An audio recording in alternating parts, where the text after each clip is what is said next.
There's an old joke.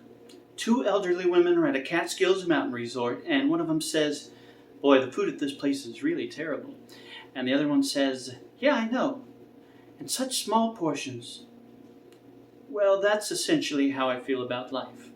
It's full of loneliness and misery and suffering and unhappiness, and it's all over much too quickly.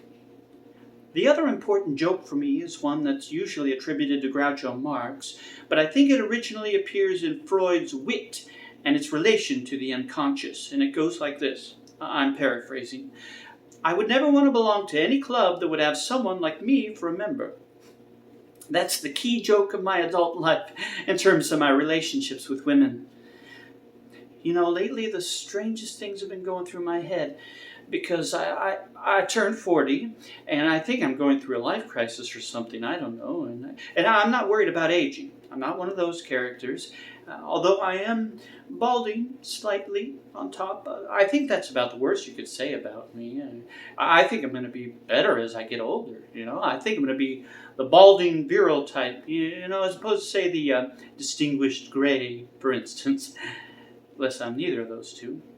Unless I'm one of those guys with saliva drooling out of his mouth who wanders into a cafeteria with a shopping bag screaming about socialism. Annie and I broke up. And I can't get my mind around that.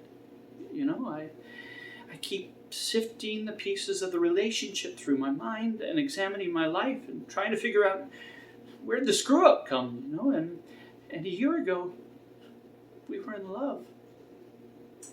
And it's funny, I'm not a morose type. I'm not a depressive character. I was a reasonably happy child, I guess.